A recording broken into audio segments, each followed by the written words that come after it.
Hello there, welcome.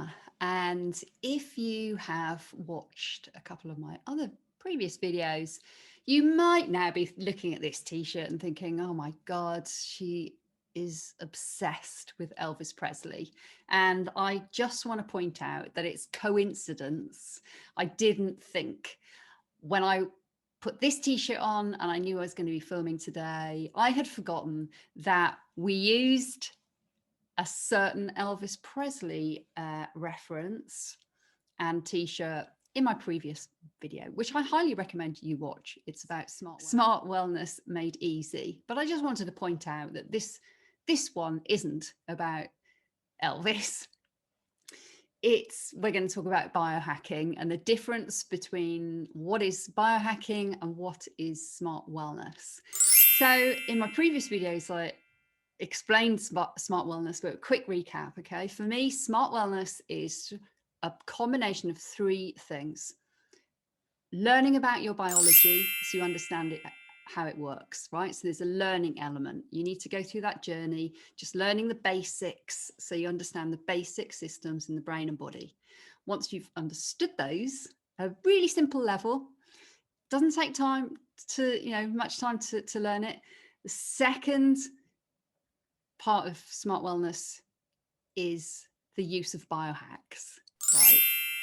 Once you understand the biology, then you'll understand certain things that you can do called biohacks to optimize those biological circuits and help them from getting confused by our modern lifestyle and our modern world. Okay, so the biohacks come in there. They are the actions that you put into place using the knowledge that you've already learned. Okay, two things. Thirdly, smart wellness tech.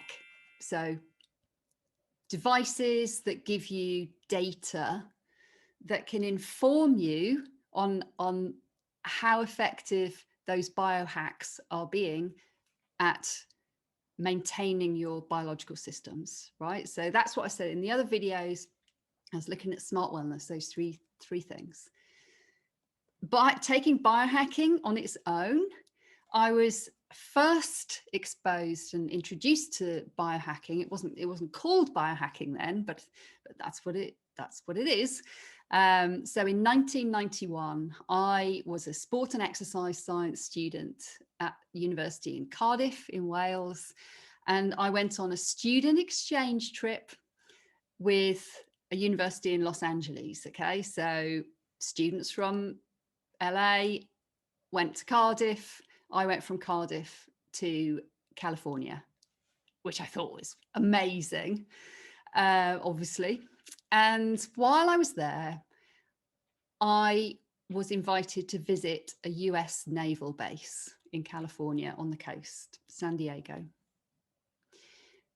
Met some of the physical training people, chatting about what they were doing, swimming in the amazing outdoor swimming pool they had there, but also hearing how they were using things like breathing techniques, which is now a biohack, the use of visualization, guided self-hypnosis, guided mental imagery, and the use of music and songs and sound, which as a musician, I found that fascinating. And they were using all of these things to help, the military personnel control anxiety, mindset, sleep, okay, using these little techniques to manipulate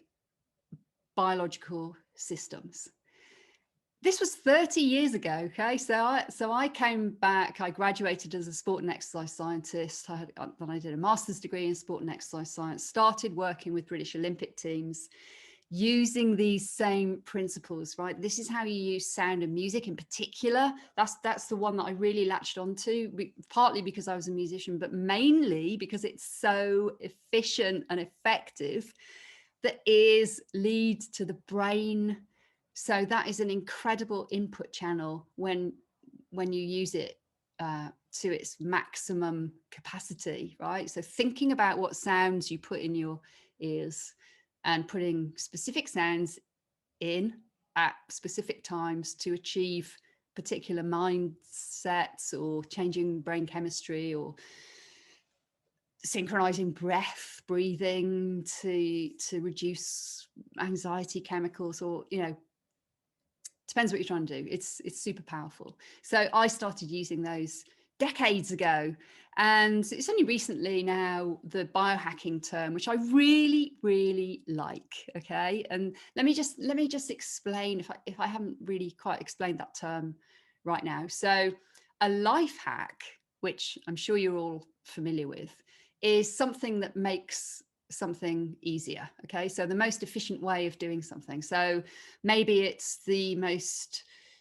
efficient way of getting a stone out of an avocado, or the most efficient way to peel an orange or a pineapple, or the most efficient way of folding shirts really quickly, or the most efficient way of hoovering your carpet, whatever it is, right? Those life hacks are little tricks, little techniques that make things easier, and they work very cleverly because there is usually some kind of science that underpins it, right? Because our entire life is, we are a bunch of science-based processes, so those systems work for a reason. And biohacks are efficient hacks that target our biological systems.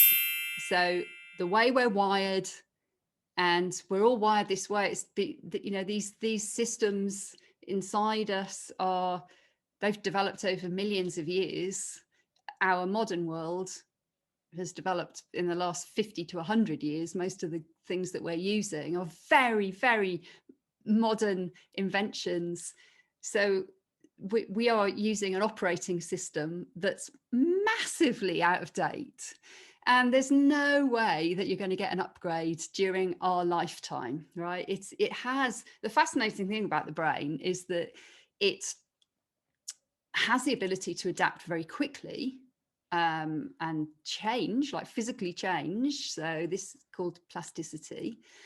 But the underlying ways that those systems work have evolved very slowly, generation by generation by generation by generation, right? There's no way that the basic processes are going to very quickly realize, oh, that's a light bulb, not the sun. No, it's just sensory information coming and hitting the cells at the back of your eye, and then being interpreted using an outdated operating system on what that light means, or what the sound means. Is that danger, or is it safety? So biohacking is now, I mean, it's fascinating, that this stuff has been around for so long. And my first book in the health trilogy, called The Music Diet, showed 40 years worth of scientific evidence showing how music can be harnessed for good, for wellness or performance and general experience of life. And this is something we know that our ancestors have been using music for tens of thousands of years. The oldest instrument found so far is a flute carved from bone that's between 30,000 and 40,000 years old, and that's quite a complicated instrument, right? By the time our ancestors had figured out how to create a flute, which can still be played today, they would have been, like, long before they'd figured out how to create a complicated instrument, they would have been using rhythms, body percussion, singing, sound, chanting, making sound together. It's part of our evolution, for sure. So I hope that explains what biohacking is and how it fits into the smart wellness approach. Yeah. I hope that makes sense and encourages you to start embedding some of these biohacks into your life. because just dropping them in to your daily routine as little habits, easiest route to maintaining wellness, avoiding illness, and reversing your biological age in many places. But I'll save that for another video. Thanks for listening.